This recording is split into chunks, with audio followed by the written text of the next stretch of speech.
Good day everyone and welcome to our organizational behavior lesson 3.1.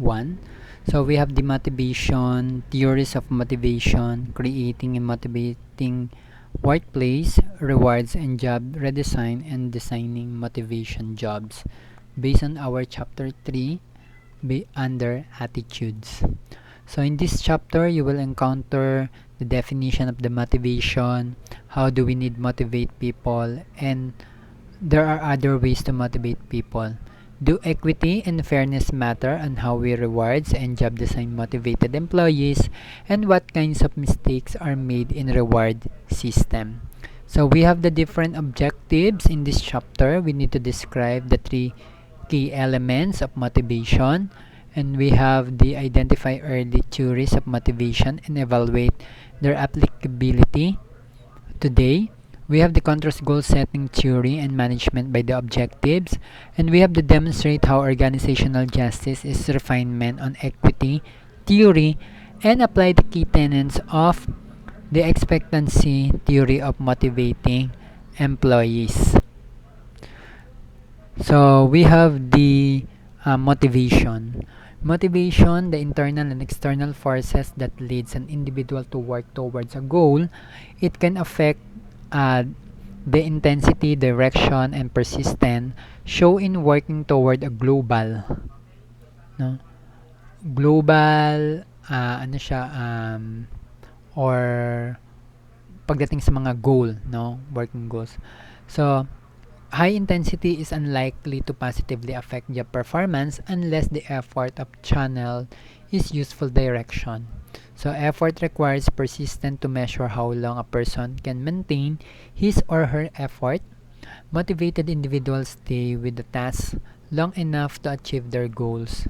So as we analyze the concept of motivation, keep in mind that the level of motivation varies both between the individuals, within individuals at different times, no? What motivates people will also vary for both the individuals and the situation.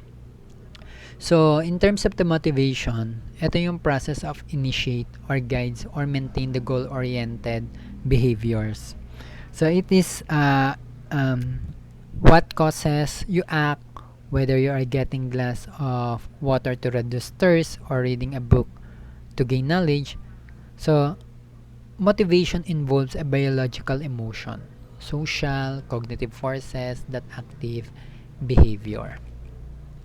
So, we have the extrinsic motivators. So, let us see kung ano ka dito, intrinsic ka ba or extrinsic ka ba, no?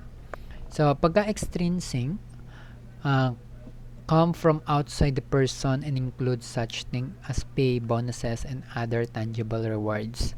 So, ito yung mga reward-driven behavior or mga rewards or other incentive like praise, fame, money are used for the motivation for specific activities. Unlikely for intrinsic, external factor kasi siya. External factors drive from the motivation. So let us see the intrinsic. Come from a person's internal desire to do something, motivated by such thing as interest, challenge, the person's satisfaction. Individuals are intrinsic motivated when they genuinely care about their job, look better ways to do it, and are energized and fulfilled by doing it well. The rewards or the individual gets from intrinsic motivated come from the other work itself rather than from external factors such as increase in pay or compliment from the bosses. So kadalasan ang intrinsic natin is the inner drive that propels a person to pursue an activity, or hindi siya katulad or hindi siya for external reward, but because of the action itself is enjoyable. So in other words, a person is motivated by the fun, challenges, or satisfaction involved with the activity, not for an outside outcome or pressure or reward. So we have the theories of motivation. So the motivation is stated, no? of state of mind filled with energy and enthusiasm, which drive a person to work with a certain way to achieve desired goals. Motivation is a force which pushes a person to work with high level of commitment and focus even things are against him. Motivation translates into a certain kind of human behavior. It is important to ensure that every team members within the organization is motivated. Various psychologists have studied human behavior and we have formalized their findings in the form various motivation theories. These motivation theories provide great understanding on how people behave and what motivates them. Motivation is a huge field of study. There are many theories of motivation. Some of the famous motivation theories include the following. So let's have the theory number 1. So we have the theory X.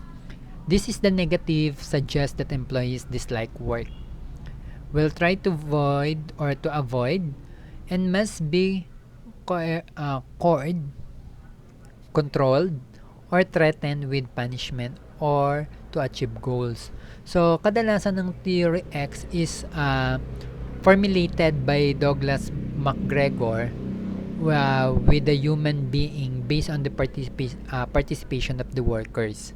The first is basically negative, labeled the theory X, and the other is basically positive, or the label as theory Y. Both kinds of people exist based on their nature.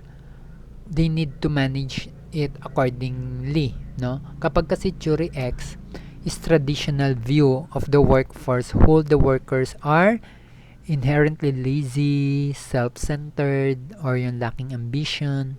Therefore, the appropriate management style is strong or down to control. Pagka naman theory Y, positive siya, no? Self-control, they are committed to the goals. So this is view to the workers inherently motivated and eager to accept responsibility naman siya.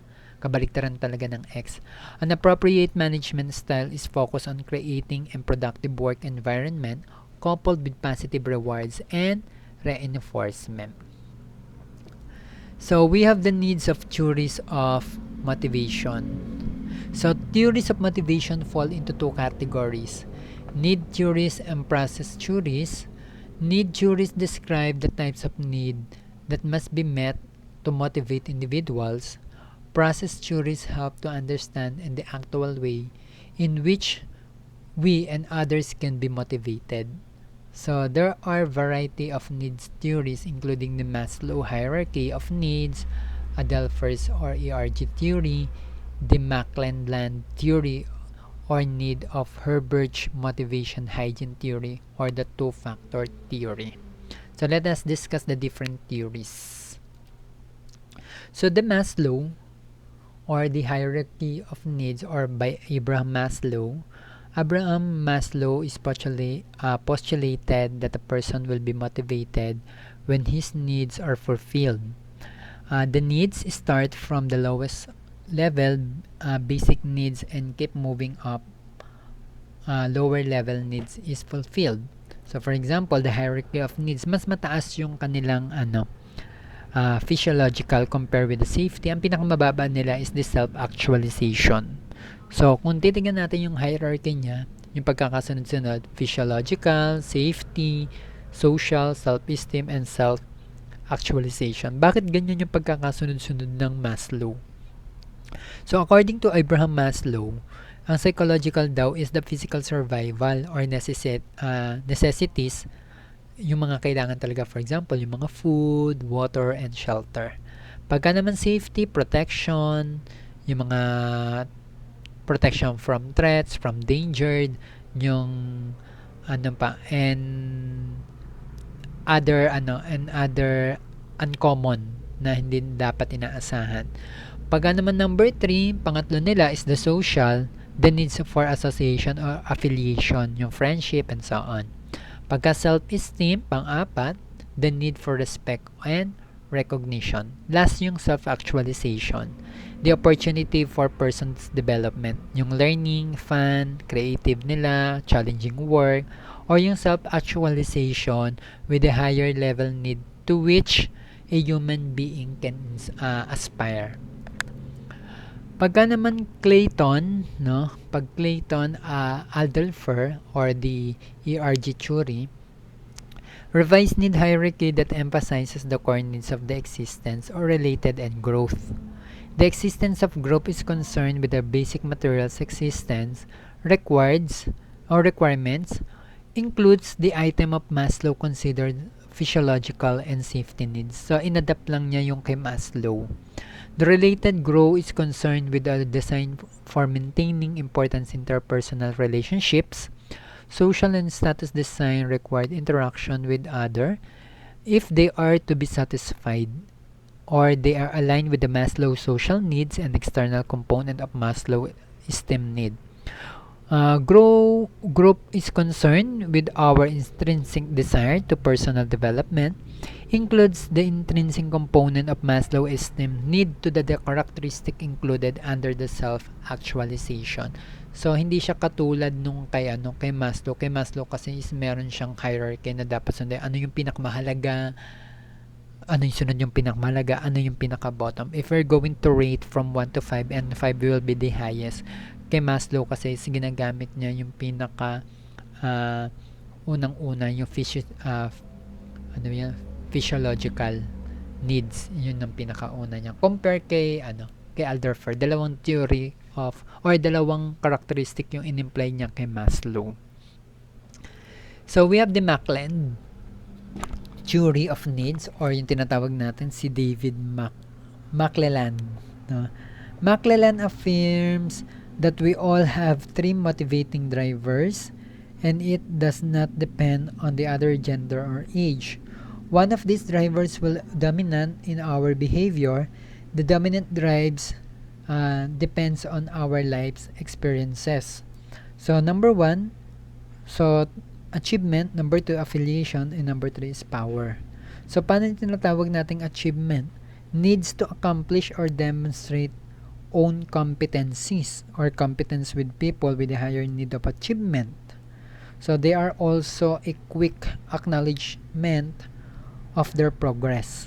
Pagka naman affiliation, ito naman yung mga need for love, belongings, and social acceptance. People with a higher need of affiliation or kadalasan is motivated sila by being liked and accepted by others. Yung number 3 is the power, need to control own work or the work of others. People with highest need of power desire situation which depend on the exercise power and influence by the others. So we have the Motivation-Hygiene theory.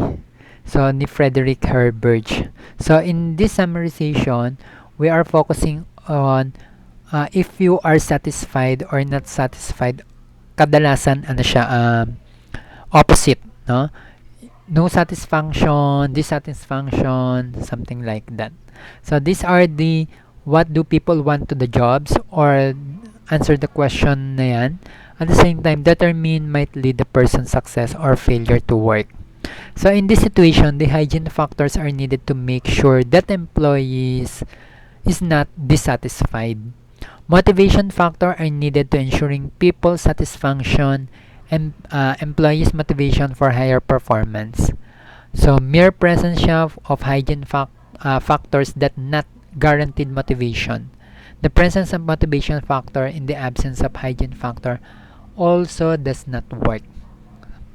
So we need to take motivating factors. We need to consider the achievement, recognition, work itself, responsibility, and the growth. So we are referring to the performance of every individuals. So based on the motivation of Frederick Herzberg, you will identify what will be the higher job satisfaction and what is the job dissatisfaction. So the motivators got satisfied when you got the achievement, recognition, wealth itself, responsibility, advancement, and growth. dissatisfied sila sa company policy, supervision, interpersonal, working conditions, salary, status, and security. So, kadalasan ito kasi is hindi na po-provide kadalasan ng company. For example, in terms of the salary, well compensated ka ba? So, minsan parang hindi enough yung payment, kaya dissatisfaction.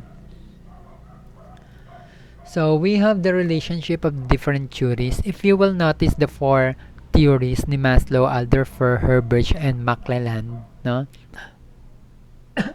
Kung titignan natin, kay Alderfer, sa growth, eto kasi yung mga factors, no? Dapat we need to consider. Kay Maslow, 5. Yung kinoconsider yung hierarchy. Pagdating kay Alderfer, 3 lang. Ang self-actualization tsaka yung esteem sa growth lang siya. Yung social, dito lang siya sa relatedness. Yung safety tsaka physiological existence lang. Pagdating kay Herzberg, 2. So, lahat na to is cover ni Herzberg. Tapos ito ay cover niya sa hygiene factor.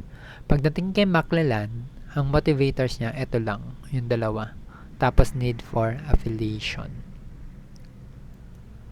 So, we have the process of theory of motivation. So, focus on the broader picture on how people can set about motivating another individuals. Include expectancy theory and goal-setting theory. So, yung process of theory natin is a system or ideas that explain how entity changes and develop. Process theory are often contrasted with the variance theories. So, the system of ideas explain the variance of dependent variable based on one or more independent variable. So, we have the expectancy theory ni Vroom. So, dito, motivation is the process of theory of motivation. Says that individual motivation affected by the expectation. Yan ang mahirap kasi. Ito, yung expectation natin na yan. So, about the future expectancy, no, kadalasan individuals' motivation affected by how much they valued and reward associated with the actions. So, if you're going to, pagka kasi sinabi nating variance, no, refers to the emotional orientation people hold with respect or outcome in rewards. So, they want an employee for extrinsic, money, promotion, time off, benefits, or intrinsic naman, kailangan satisfaction, no? Yung mga rewards. Management must discover what employees value. Pag sinabi nating expectancy, ito ay kadalasan na different expectation and level of confidence about what they're capable of doing. Management must discover the resources, training, yung mga training and supervision of the employees need. Pagka instrumentality, perception siya ng employee na kung saan they give actual desire even has been promised by a manager. So the management must ensure the promise of reward and fulfill the employees are aware of that, no? So, kailangan tignan pa rin natin yung yung mga cases. Goal setting. Goal setting is what an individual is trying to accomplish. It is the object of aim of an action. Goal tells the employee that needs to be done and how much effort will need to be expended. So, in this theory, we need to consider the goal setting, essentially linked with the task performance. Take a specific challenging goal along with the appropriate feedback or contribute with a higher and better task performance. In simple words, goals indicate and give direction to the employees about what needs to be done and how much effort are required to be put in. So, ganun lang siya. So, how does goal setting motivated? So, ito yung mga dapat nating sundin. Paano ka ba motivate? Goals, direction, attention. So, goals regulate effort. Goals increase persistence. And goals encourage the development of strategies and action plan. Yan. Next, goals should be smart. No? So, ano ba ibig sabihin ng smart? Specific, measurable, attainable, result-oriented, and time-bound. Pag sinabi natin specific, individual know exactly what is to be achieved. Measurable, the goals proposed can be tracked and reviewed. Pag attainable, goals are even in difficult, and reasonable and achievable. Pagka result-oriented, the goal should be support the vision of or the organization. Yung time-bound, yung goals natin are achieved within stated time. So we have the job motivating workplace reward and job redesign. So we need to follow two conditions: employee recognition, showing people what they matter, and the variable pay program improving the productivity. So sa employee recognition natin, expectancy theory siya, tell us the key component of motivation is the link between the performance and the reward. Pagka naman variable natin, pay programs, a large body of research suggests that pay for the more motivational than some motivation theories such as Maslow and Herzberg suggest. These rewards used are called the form of variable pay program. So we have the individual base incentive. So we have the piece raise wages are one of the earliest forms of the individual's performance pay. In this plan, employees are paid in fixed sum for each unit of production. Bonuses can be used for reasons or other improving performance. When using bonuses, managers should be mindful of potential unexpected behaviors that may arise when employees try to ensure that they will receive bonuses. No, based on the performance of the employees pa rin. So we have the base, group base. Ito naman ay gain sharing formula based group incentive plans.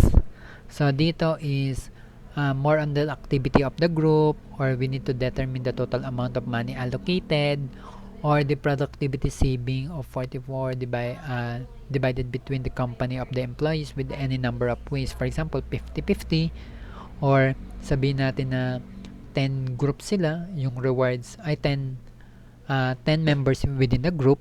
So ibig sabihin, group-based incentives, they get the goals, they get the objectives of the company, na hit nila yung target ng company as a group team. At the same time, they can receive any rewards. So make sure lang sa pagbibigay ng group incentives is equally divided within the group. So we have the organizational based incentive. So ito naman is focused on the company itself or within the organization. So the profit sharing plans of the organization-wide plan with the employees share profits with employees based on predetermined formula. So ito yung mga stock option and employee stock ownership plans ideas that the employees will be more likely to think consequences with their behavior on the bottom line with their part of the company. Yan. Next, we have the motivating beyond productivity. So, dito, compensation expert Patricia, no, si Zingham, and Jay Saxter note the following activities that merit additional compensation. So, dito sila nakafocus for the motivation productivity. Commission beyond sales, leadership effectiveness, new goals, knowledge workers in team, and competency or the skills. Pag sinabi kasi natin sa commission on sales or beyond sales, might be determined by customer satisfaction or the sales of the outcome. Pag leadership effectiveness naman, predetermined employee siya or satisfaction or measure how the manager handle his or her employees. Pagka new goals, got the employees who contribute one specific organizational goals such as customer satisfaction, the cycle time, or the quality measure. Pagka knowledgeable naman siya or knowledge in terms of worker teams, no? Ito naman yung mga performance of the knowledge workers and the professional employee who work on teams. Competency based on the employee's abstract knowledge of competencies. For example, yung knowledge of technology, international business context, customer service, or social skills. So we have designing of motivating jobs or the JCM. So, ito yung mga five core of dimension of relationship to personal and work outcomes. So, ito focuses on the context of the job, rather the context of the jobs and other considered as way of motivating employees and increasing job satisfaction. So, we have the designing motivation job. So, vertical expansion of job increases the degree to which employee control or planning, execution, and evaluation of their work. An enriched job organizes tasks so that the employees do the complete activity. So this is one of designing on how to motivate the employees, no? So we have the designing motivating jobs in terms of putting it all together. The following suggestion summarizes the essence that we know about motivating employees in an organization. First, you need to recognize individuals' differences. Second, use goals and feedbacks.